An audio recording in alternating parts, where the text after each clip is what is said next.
Amtech. I don't know how to say it. I always pick these places where I don't know how to say it, but it's spelt A-M-E-T-E-K, so it's Amtech or Amatech, NU Amatech. And these guys produce, if I'm not wrong, instruments and stuff, not musical instruments, but like gauges and stuff. I'll just have a little look at their website. Yeah, it says NU is a business unit of Amatech Inc. Since joining in 2016, NU has been a member of its materials analysis division. So this place is materials analysis, and it's a global leading manufacturer in electronic instruments and electromechanical devices, consisting of two operating groups: Electronic Instruments Group and Electromechanical Group. The instruments group is divided into 4 market groups: process, analytical, aerospace and the power industry. So these guys are global, and they're supplying instruments for the aerospace sector. So I mean, it's not the biggest of places, but that's what made it interesting, the instruments and the industries that they're actually in. So yeah, materials and analysis division. So it looks like, from what I read on their website, that this company is called NU, and it's part of the Amatech or Amatech company that I was just trying to pronounce. Yeah, I'll say it's not a big building. I'll see whether or not, if we go up there, we can see a little bit more. But if not, we might have to just kind of get the drone up, fly across. There is a bit at the back there, but I'm not going to walk on because I've not really got purpose to go in, have I? So let's have a look at it from the other side and see whether or not we can see a little bit more about the bit at the back there. Whether or not they actually produce the stuff here, or whether or not they it's just like a kind of an office, you know, with the administration and stuff like that. Better get out where DHL's coming.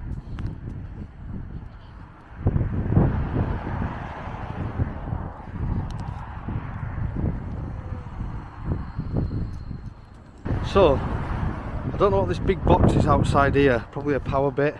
I don't even know if this is actually their land. So where we're at now, in the middle of the kind of driveway to their property, if you know what I mean. I wouldn't have thought so though, because people would have to cross there, wouldn't they? So anyway, what we'll do is we'll get the drone up, we'll have a little fly, see what we can see from the air, and then put the drone show together. Before we even get into this confrontation, let's set the stage. Today's clash isn't just about a camera. It's not even really about a drone. It's about power, perception, and who actually understands the law. On one side, you have a content creator calmly filming from public space. On the other, a technology company operating under the assumption that internal policy overrides public rights. But here's where it gets interesting. The argument escalates from "why are you filming?" to claims about airspace control, GDPR violations, insurance demands, and something called a drone license that may or may not exist in the way it's being described. Watch closely as confidence replaces clarity, as authority is asserted without verification, and as one quiet employee steps in with a single technical question that changes everything. By the end of this encounter, we'll see whether knowledge beats assumption, and whether corporate... All right. Just doing a video of a new building and stuff. Right. How come? Ah, it's just what I do, you know what I mean? I'm just come here, just quickly get a ground tour of the building. And what I'm going to do is I'm going to fly a drone over shortly, so nice. if you see anything, just let the people need to know, basically. So just let security and management know, just say, you know, obviously just go outside, probably flying a drone, and then that's it really. Just say you've spoken to him, seems like an alright chap here. Who are you working for? Oh, I don't really work for anyone, it's just me, you know what I mean? I just turn up on my own, do my own thing, and then disappear like a ninja. You might have to speak to someone, you know. I'm not sure you're allowed to take, I don't know if you're allowed to fly drones over and stuff. Not so sure. Oh, well, you should be able to. I don't think there's any. When I had a look, there's no. It's a secure facility. We keep like stuff confidential. I don't know. Well, you've got like confidential stuff in there. Yeah, just speak to security and management. They'll probably let you know that it's fine. You know what I mean? It should be all right. You know what I mean? Yeah, I'll get someone to speak to you if you want. Okay, cheers. A bit odd though, mate. I must admit. It's what odd. All right, okay. Okay. We got first contact there, didn't we? Yeah. So what I was saying before we kind of got interrupted there is I'm not sure whether or not to have a little wander around that side, just have a little look at what's going on, see whether or not we can see a bit more. I'll probably just get the drone up. I'm thinking probably just the drone at this point, because when we fly we'll probably get it from that side anyway. So yeah. Oh, he's running. They're running. They're running to get in to tell the managers and whatnot. So yeah, NU Amatec.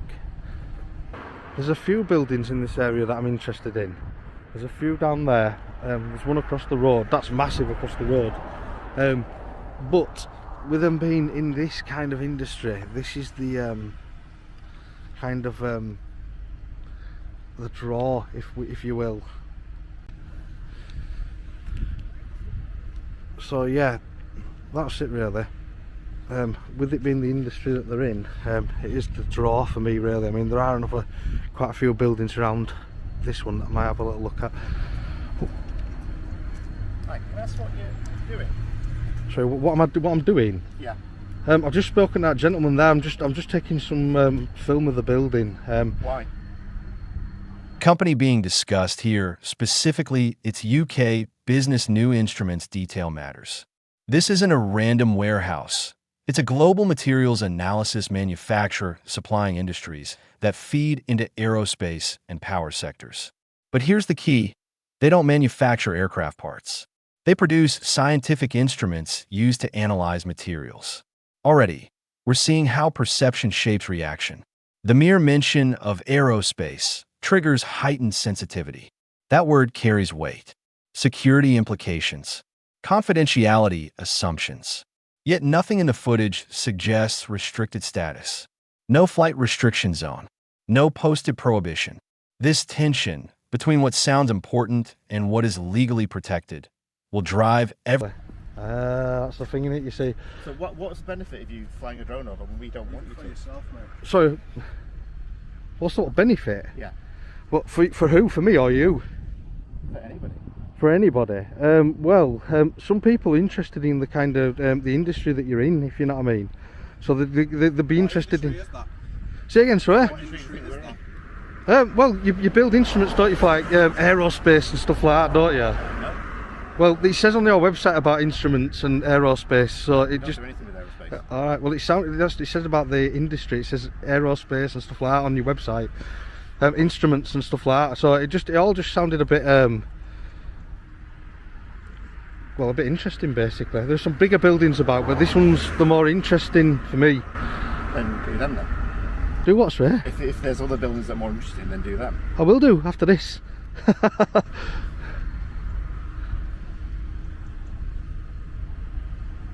just don't get why you're taking photos. No, neither do I, with mate. people's car registers and all that sort of stuff in. Oh, people's cameras. They get on people's photos all the time, don't they? Car registers. They go through speed cameras and all sorts, don't they? I'm at work. I don't consent to you filming me. What? Yeah. I'm not on public land. I'm on private property, mate. You shouldn't be filming me. No, well, you've walked up to the camera, haven't you? So if you don't want to be filmed, you know what I mean. You can go if you like. You know what I mean. I'm not stopping you walking away. I just find it very odd what you're doing. You find it what odd? Odd, yeah. Yeah. So again. Say again, swear. If you're filming, you better not make me look fat. I tell you. Cheers, mate. There we go. Look. So anyway, what can I help you with? Anything anyway? Just before I kind of take off and fly across, because we've been studying now. We're talking for. I don't want you taking drone footage of our building. You don't want me taking drones? This begins. Polite, conversational, almost casual. The auditor doesn't hide what he's doing. He explains he'll be flying a drone. He even suggests informing management. But the employee's immediate instinct is to ask, "Who do you work for?" That's revealing. There's an assumption that filming must be institutional, press, competitor, regulator. The idea that an individual could simply document a building for public interest feels foreign. This is where friction starts. Suspicion isn't based on a cited rule. It's based on discomfort, and discomfort often masquerades as authority. Watch how quickly "I'm not sure" turns into "you're not allowed." That escalation happens without a single statute. But otherwise, you don't. Otherwise, you don't own the airspace. Well, you don't control the airspace above your land. Sorry? We own the building. Yeah, but you don't control the airspace above your land, do you? And you have to know, you have to ask permission to do this. From what I can gather, from what I remember. Is that just your rule, or is that kind of a law or something? I thought that was the rule. A rule, your rule? Like, especially like the way you're doing it. Not my rule, no. Ah. Trespassing? No, it's not trespassing. You must understand why we think this is the Well, I don't know how to help you. I'll tell you. I come here. That's the weird part. I can't hear you if it's wind. I'll give you the reason, right? Yeah, I come here. I do a quick round tour, fly over. It's just for social media. That's it, really. People are interested in what's going on in the building and stuff, and obviously I can't. I know, but we have confidentiality agreements and things. People can be interested all they like, but it doesn't mean they have access. A drone won't breach your confidentiality, though, will it? It's just really odd you take a photo of our building. If you were to walk in there and start filming the staff, I'm pretty sure that would be a crime. Because you're on private property filming. Oh yeah, I won't go into your building and. Yeah, I won't walk into your building. I'm not. Drone any different though? A drone? Well, it's kind of like the car driving past, if you know what I mean. So, obviously, you own this building, and adjacent to your building is a road that you don't control, so the cars go past. Same with a drone; it's in the airspace above your building. You don't control the airspace. So in fact, it really looks like you're trying to hide your face. Doing this. Especially with sunglasses.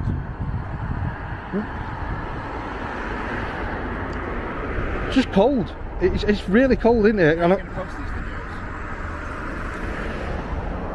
You say you're doing it for social media, where are you going to post them? Oh, I'd rather not get into all that. I don't get into it. I just literally, I'm running out of time now. I need to get over and get the do the video basically. I told you you're not allowed to do that, man. We don't want you doing it.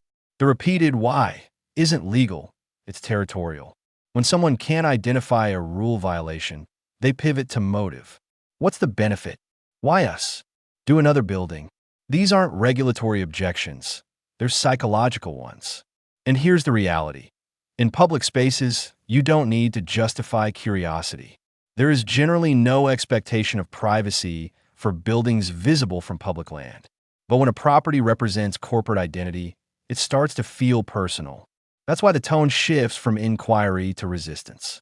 We're no longer debating law. We're debating comfort. Clips.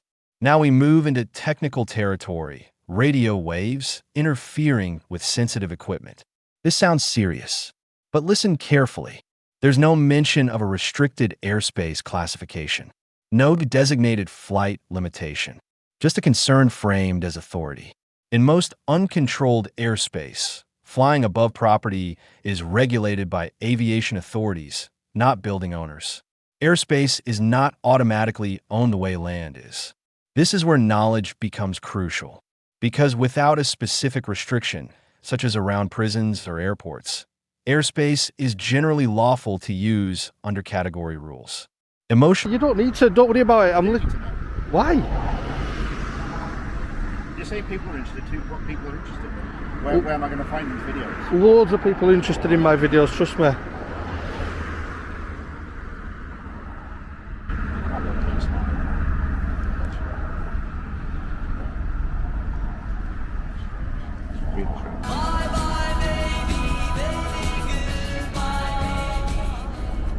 Guys, don't worry about the drone.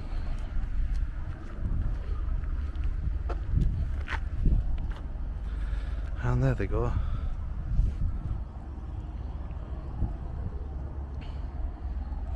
Well, I think he said something then about, mentioned something then about ringing the police. Who knows? Right.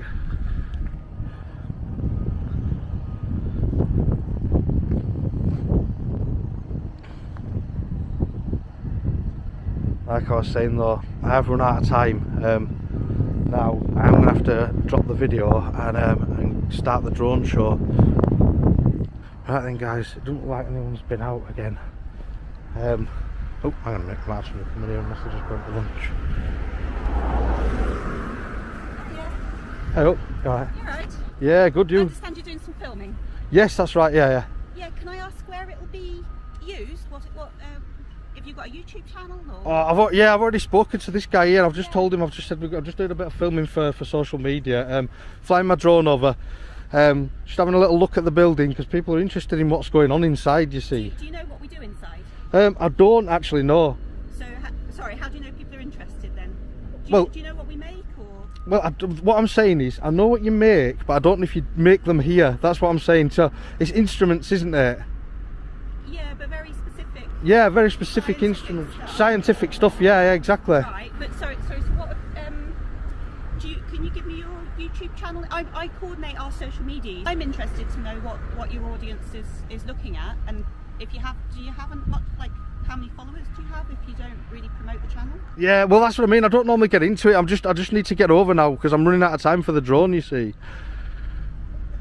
So where's the drone? It's in my backpack. That's what I mean. I haven't even got the drone out yet. I've got to get over it, get it back. You know what I mean? That's going to take about 15 minutes to sort that out. You know what I mean? Like, So. Have you got a copy of your drone license and everything and your insurance for it?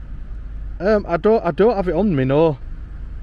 Oh, so normally you do if you film, like use drones in public places or over estates like this, private property, you normally do need to have your copy of your license and the insurance that goes with it in order to be able to do it. Oh, you don't need to have it on you. I don't think there's a hard and fast rule that says. Yeah. It is usually like recommended that that's what happens. Oh, it's been recommended though. I don't normally do that. I don't normally kind of show my license. Well, it's not a license. It's what it is with a drone.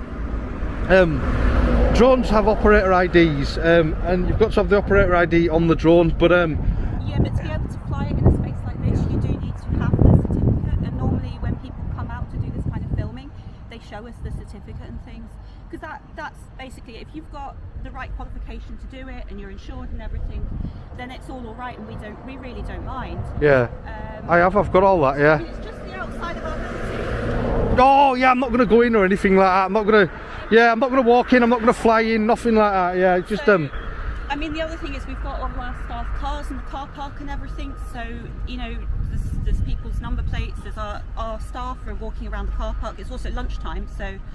You know, for example, I don't want to give permission to appear on a YouTube channel. I don't give you permission to put my face. That's all right. I don't need permission. You guys have come up to me. You know what I mean? It's not like I've gone up to you and. You're filming. Yeah. And it doesn't matter if someone requests in a public space that they don't want to appear on a broadcast.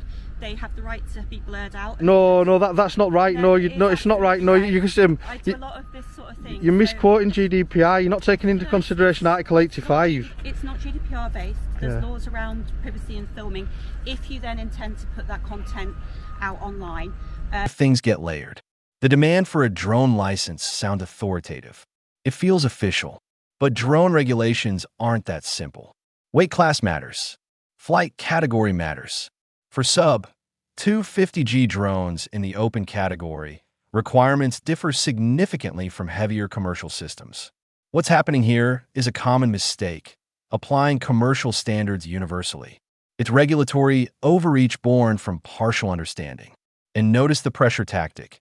No proof equals no legitimacy. But in public law, the burden isn't automatically on a private citizen to present documentation on demand to unrelated parties.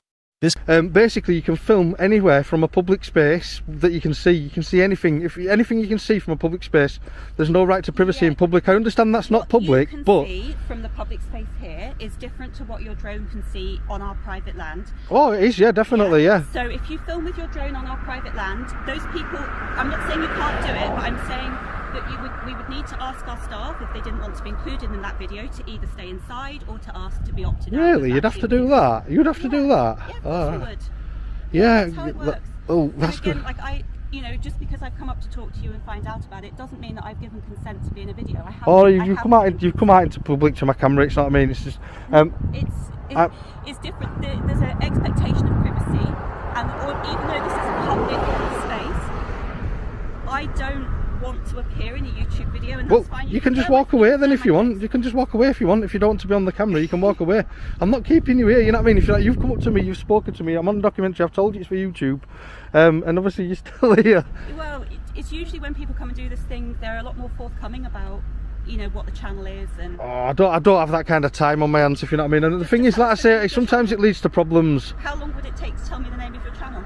But like I say, sometimes it leads to problems, you see, because Well, actually, what's leading to a problem right now is that you don't really want to tell us, like, you know, where we can find this footage once you release it. yeah, because I don't need to, and that's what I'm saying. I can't really give the channel name out on location, because if you ring the police, the first thing they're going to ask you is, The most important question of the entire encounter. Wait, not motive, not YouTube subscribers, not insurance hypotheticals. Wait, because under UK aviation rules, 250 grams is a regulatory dividing line. When the auditor confirms it's under that threshold, the earlier license argument collapses. Watch the tone shift. The legal intensity drains out of the room. This is what happens when specifics replace